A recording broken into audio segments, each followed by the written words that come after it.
Teams. Hello, guys. Here is me, Laura, with Milos Cankovic, and we just realized that in between Lithuania and Serbia, there was always these amazing basketball players competing with each other. Hopefully, very soon they're gonna be looking at each other in a more like holistic way and learning from that. So, without further ado, Milos, welcome to the CEO World Record straight from Belgrade, Serbia. Today you are representing UK because we just spoke that your company is registered in UK. Yeah, well, thanks a lot, and it's great to be here. Just on the basketball side, I think that the two countries always made each other be better and work harder. So I think that's a good sentiment to have. It is. It is. I have a question for you. Is there, I mean, what can you share with me that nobody knows a lot about you? Do you have a certain ritual, a secret ritual, or certain, habit of yours that if someone knew, they would say, that's not Milos? Well, there is a ritual that I have, and that I have to say that I implemented into Brilliant Buttons as well, which is I dance to celebrate small wins. So anytime that there's anything that we can do, I put a lovely piece of music on and I dance. People that know me know that I typically don't dance in public, so that's definitely something that people might not expect. But it's something that we started at the very beginning when it was just two of us in Brilliant Buttons, when we had a small win and we automatically just started dancing. Of course, later on, I did a little bit of research and found out how dancing is very good for you and how it positively impacts the body and the mindset. But it was something that came naturally. So that's one of the rituals that I'm keeping, and everyone that I work with, partner up with, I kind of pass along that and say, so why don't we do a quick dance once we have a win? And of course, This is people so look at you in a cool. different way. This is so cool because I love dancing. And I think that as well for me, it is my clients would never believe that that's something I do. But all of my neighbors, they call Laura in when they don't want to sit by the table and do nothing. So I can, move the village out to dance. Wonderful, Milos. I I can see that. I can foresee you, jumping out and dancing, and it's to do these type of things. It's kind of tapping into your, inner child and just losing up and really kind of freeing that energy. Very good ritual. We're definitely gonna put that into the findings of the world record. All right. So let's go to our epic world record question. How is the world better off because brilliant buttons are in it? Well, I mean, we're all human, we're all people. And what we decided to do some time back is to actually uh, be able to support a million people every day by giving them a coach in their pocket. So we are a digital coaching platform, and the whole concept that we set out to achieve is to be able to support as many people as possible every day. Our goal is, of course, a million every day by giving them a coach in their pocket.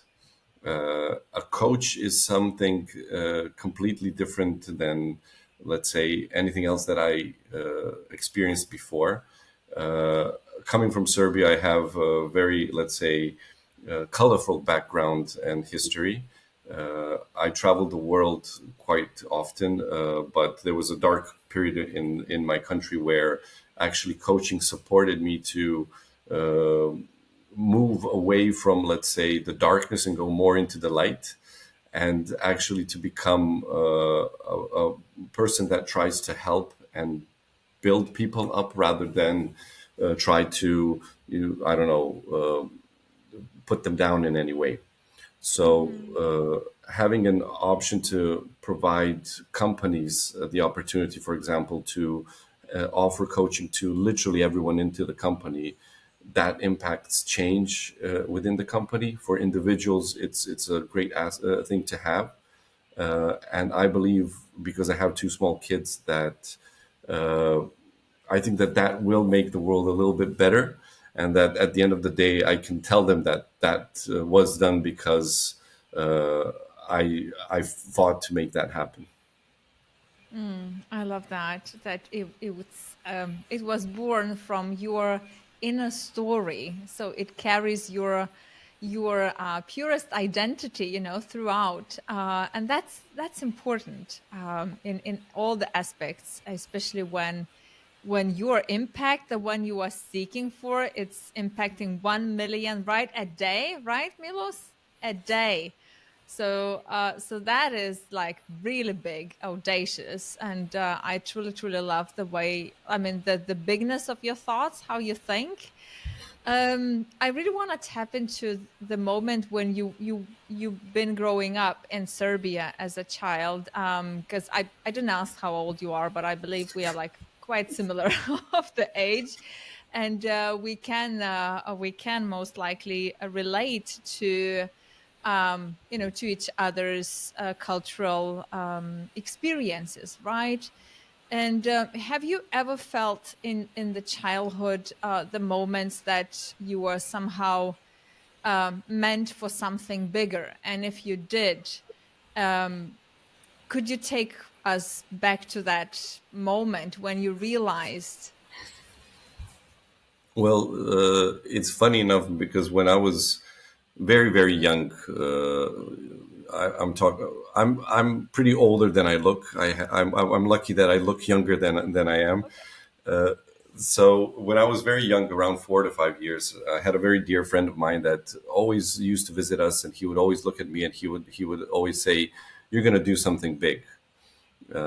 And as a kid, I was not really giving too much attention to it. And then as you grow old, that same message was passing as age passed. And to be honest, I kind of forgot about it till a couple of years ago, where I met up again with my co-founder Tim, and that kind of sparked where he shared an idea, and I literally just jumped into it.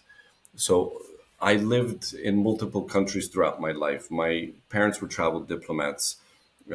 I was born in Sri Lanka. I lived in India, spent time in the UK, so all around the world.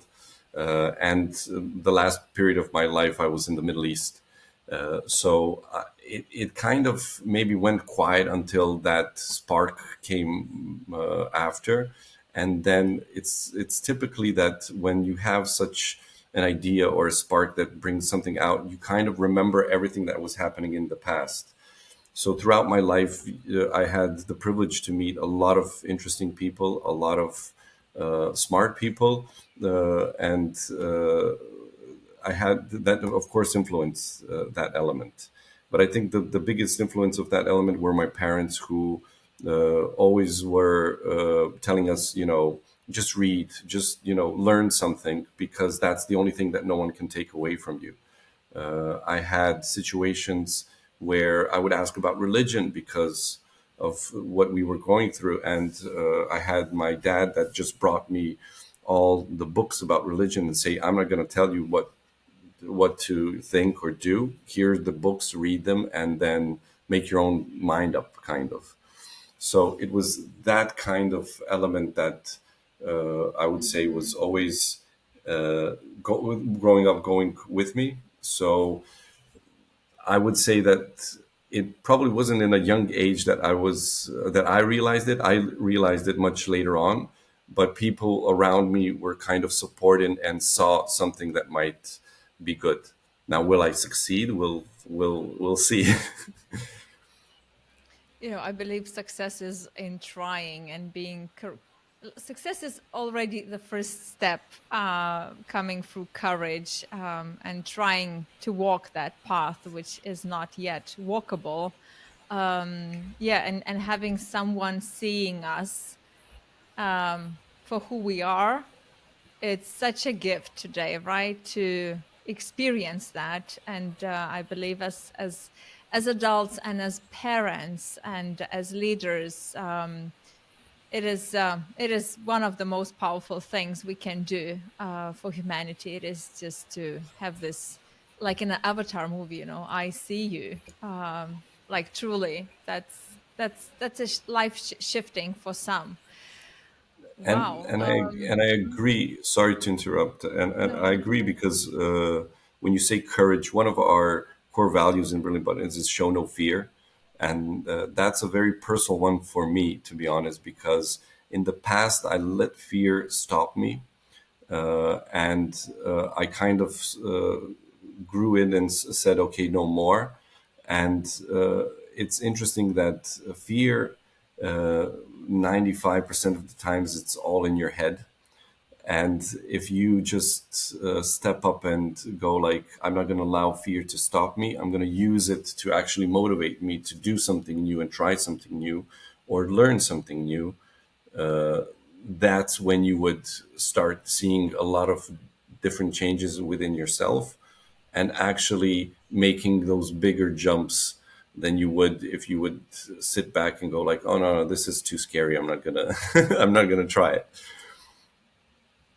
Mm. It is, and the reason why I asked that question about your childhood, it is that knowing where we grew up, knowing that we were not allowed to dream big, we were not allowed to raise critical, questions. We neither at school, neither anywhere. I mean, we saw what we saw. We like been like really yeah, brainwashed. I would even call it like that, or hold in a very narrow kind of box. So yeah, fear, it's something that I've been working throughout my entire life, and probably am still doing that, because there's always this little tiny voice in my head, you know, am I, who am I, you know, to make this happen? And Lithuania is too small as a country to make this happen. So wonderful. Going to other questions, if you could now, if just let's imagine that there are no ways to fail, just literally, it's just impossible to fail. How bigger you would make your impact, Milos? Well, if you look at it, it is impossible to fail because at the end of the day, if you don't try, that you can mark that as failure. If you don't achieve as big as a goal, you still didn't fail because you achieved something. That's my opinion. But to be honest, if I had endless resources and possibilities, if we can say that way, I would try to bring out brilliant buttons at a much younger age. So we focus on as a core element is culture leadership development, and I think that the leadership tools have to be brought up to kids even in elementary school, high school for sure, and university is a must. So I would try to roll it out to literally every single school in the world, but even further if it's possible, because there's a lot of countries out there that the kids are not able to go to school.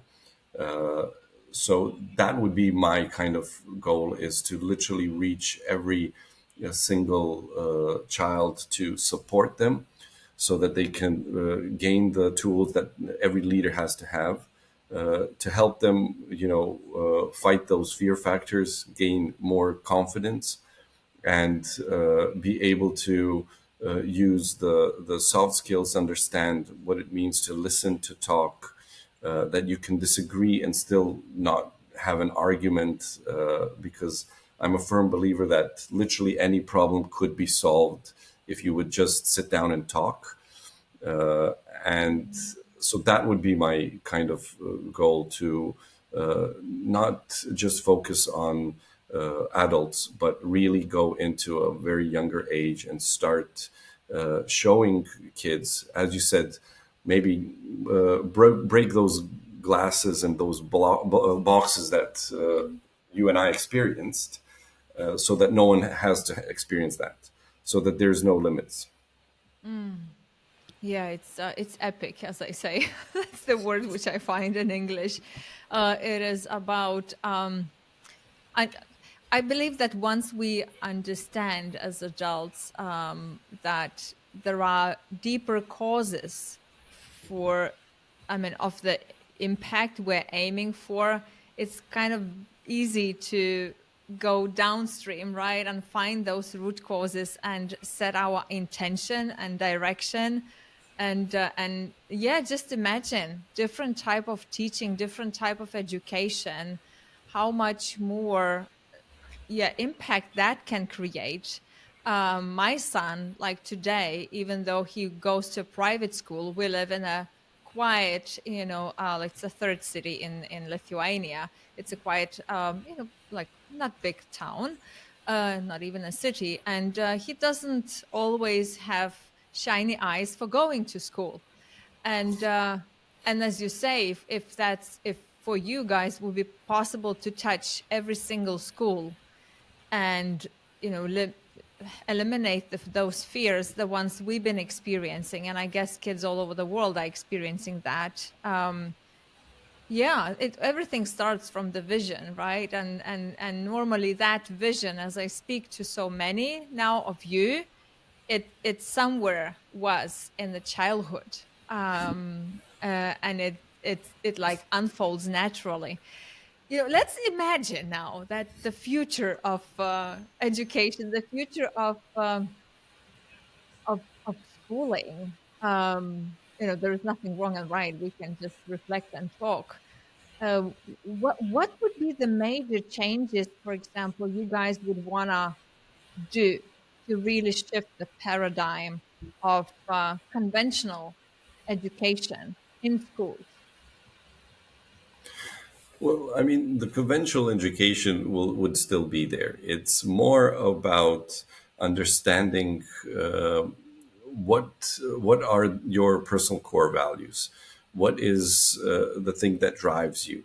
What is the thing that you stand for that would be impacted there?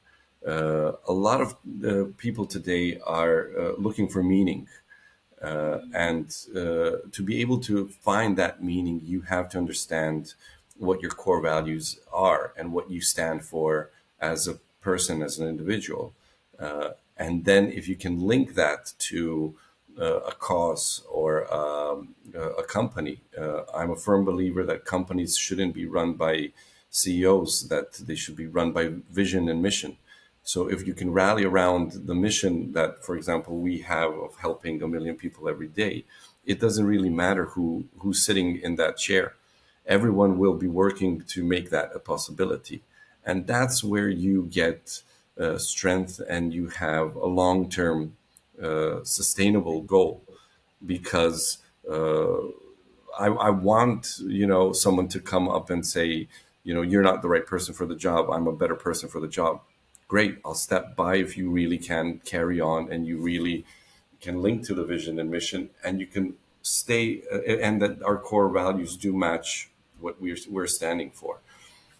And when it comes to schools, it's I mean, you have to have that basic education, but the way that it's thought and the way that you have to make that difference within the kids, to think that it's okay to be a little bit of a rebel. It's fine to challenge, but do it in the right way, and understand why you're doing it and what that means for you, rather than you know just misbehave or do something that doesn't impact. But Mm-hmm. understanding your core values, I think, is key to help you build on the future and what you want to achieve in the future. I see that. And when we speak about challenging in the right way, I believe it can be tough for us as adults, especially within the collective when we feel, a little bit that I didn't sleep long enough, I didn't have a proper breakfast. Our energy goes down, our way of or vibrational, I don't know, level, it shrinks, and then we, as you say, we hear but we don't listen, and then suddenly there is this, I don't know, I don't even know how to call it, but it's like this, a different type of Laura coming out, and then she's asking a question, just to show that I am not today in this type of mood, and I will just try, I wouldn't say to destroy, but like to challenge in a wrong way, because everything what you say, I try to vulnerably think where I am with this. Do I have that? And I do. So I'm thinking about, and for the adults it's like freaking difficult to challenge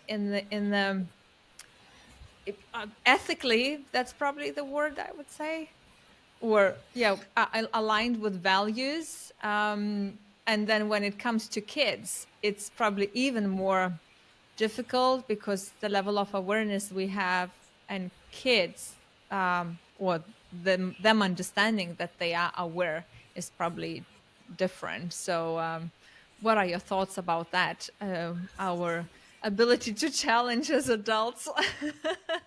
Well, we have a tool in Berlin Buttons that we use, which is called a mindset meter, and this shows if you're in a growth mindset or a rigid mindset. It's Mm, very interesting when you track your mindset and you recognize certain triggers to help you actually become more resilient. I mean, having two very small kids, so 4 and 6, and trying to build out, a company with that can be very challenging. But I think that if you have your clear vision of your life, so we're talking personally now, not from the business side. If you have a clear vision of your life, everyone has a bad day. Everyone has a trigger that can be extremely negative. But if you take a pause and you revisit the vision of your life, what you want to achieve and where you want to be, typically that helps me pull me back together and pull me into that right energy or right element of conversation that you have to have with the family, with the neighbors, with whoever you need to talk to, because you pull yourself back and go like, okay, this isn't the person that I am, this isn't who I want to be. I know what I am, I know what I want to be, and that's why it's very important to understand the core values and understand your vision, personally and in business, but personally mostly, so that that can actually help you pull yourself together and put you back on the right track of this isn't the way that I should act. And the one thing that I always say, it's okay to have a bad day, and it's okay that you can't pull yourself out of that bad mood very mm, quickly. So take that time for yourself, and then focus on your vision and what you want to be, and then you'll see how you'll slowly go back to where you were. So that would mm. be my recommendation. And I truly believe in that, in that type of practice, because that's probably the only way, allowing us to sink back to our purest essence. And at the same time, I'm thinking about what we elaborated some time ago, that companies should be led not by CEOs, but by mission, vision, impact, purpose, whatever we call that. And knowing that suddenly it's 60 people, 660,000, it's a collective kind of living system which has a life on itself, interacting with millions of touch points internally, externally, and where I'm taking our conversation is just so many times I even caught myself, like, to be vulnerable enough. I really am catching myself into that, challenging with misaligned values, and noticing that it's not the Laura whom I want to be, right? And then observing the accountability meetings, or just simply meetings with the companies, with our clients. I always wonder how those non-linear, those expansive practices of vulnerability. Because if I don't feel like in the state of mind, as you say, like mind meter, right? What does it take for the company to create the space, or for the little team to create the space that they are stepping into their discipline of the meeting, and it's okay to say, where am I? And that, guys, I will walk out, because that's what I need.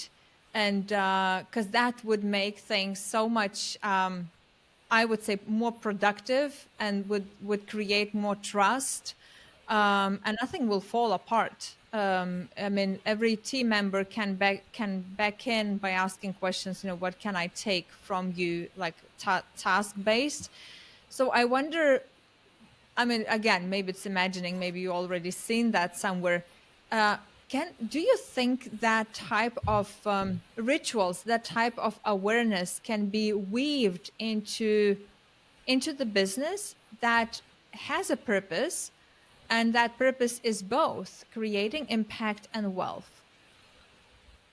Yeah, I'm a true believer that open conversations have to have happen, so that companies have to build the trust, because, as you said, it's a living organism. So we always talk about coaching and Brilliant Buttons as a support mechanism for companies.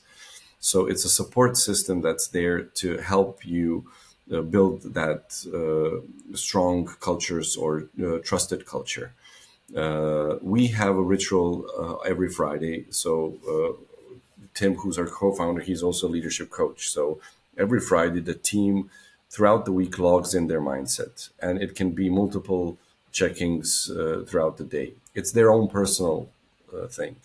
There's an element where you can write down the journal for yourself, because it's very important to understand those triggers, and then you can share with the team whatever you want to share with the team.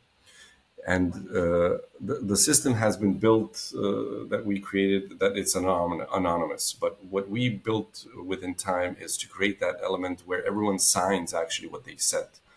Because if I don't know that I did something that impacted you positively or negatively, it doesn't have to always, be just positive or just negative, then I can't have that conversation with you. And the fact that we can sit down and discuss as a team when someone had a very bad day, and what were the triggers, what impacted them, and end that meeting that everyone feels valued, heard, understood, that builds a strong trust culture within the company. This is something that takes time, but it can be done. The main focus there is that the leadership has to first show that they can do it, that they're vulnerable as well, that it's okay to have a bad day, but it's okay to disagree with what the leaders at that time are trying to do, or achieve, or what the task is. So we actually created that ritual, and every Friday we do it with the team, and we have a coaching session, because we're at the end of the day, we want to create the support system that everyone can be a mentor or coach as well within the company. So I'm getting coached by our younger teammates that work with me. I try to do the same for them, but the only way to build that element is to have that trust, so that we can actually share what we did. And that if someone impacted me negatively, and we're, as human beings, we're not bad people. We never are bad people. That happens because of different reasons. But no one does that intentionally, especially in any work culture. No one will do something to intentionally hurt someone. Not knowing can happen, but that's why conversation have to happen, so that that element can be discussed and that people are aware, so that it doesn't happen again. I'm just thinking that we have to try brilliant buttons, all of us. Well, we're And here, so I'll be more yeah, than happy to share that with you. absolutely. Because that, I mean, sometimes, even though, I mean, there are a lot of methodologies saying do not focus on the tool, focus on the principle. But sometimes just to, it's easier to experiment when there is this playfulness kind of around, and that playfulness normally comes, oh, this is the apps, let's try that. And then it moves you forward. Because if you would need to sit down as the leader now and think that I'm going to ask everyone to reflect in their own diaries, and then, it's probably never going to happen because everyone will think it's just too heavy. You get me? So Yeah. when there is this brilliant buttons, and now I see the now I see why you called it like that, even though I didn't ask. But it's like, yeah, it is like pressing the buttons and then finding that connection together, and yeah, yeah, and being brilliant.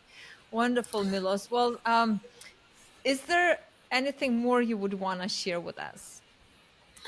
Well, the thing that is kind of close to me is there's a lot of talks about big tasks, big changes, and everyone is going and focusing on the big picture, and but everyone forgets that small wins and small changes actually create that big picture.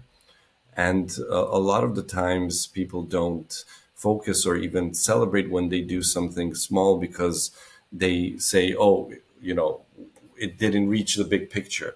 But those small steps always end up becoming big at the end.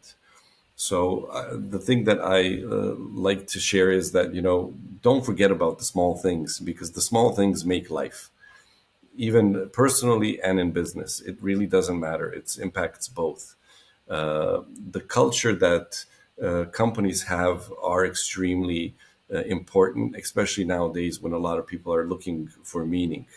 The one thing that I would just leave with is the story of when John F. Kennedy visited a space station and he asked the janitor, what is he doing? And the janitor responded to him, well, I'm putting people into space, Mr. President. That's the attitude that we have to have. It doesn't matter what's your role, what you're doing. You all have to be linked to that mission. And that's the most perfect example that I found so far, that shows how literally every individual within the company is important. And that's why you have to provide support and the development for every individual in the company to be able to create the culture that you want and achieve the goals that you want. Milos, thank you so much for joining this first world record attempt. I truly, I already see that, the practices, the rituals you mentioned, and your insights, they're just so valuable for any size of business, and that's the case with the world record. It is to collect those brilliant pearls of wisdom and gather them into one asset, write the book afterwards, and yeah, do many other things. But thank you for, yeah, taking your childhood's mission and bringing that to life. And 1 million people every day. This is just really huge, huge impact. And we wish you all the best with that. Thank you. And as I said, we're all people, so let's try to support each other.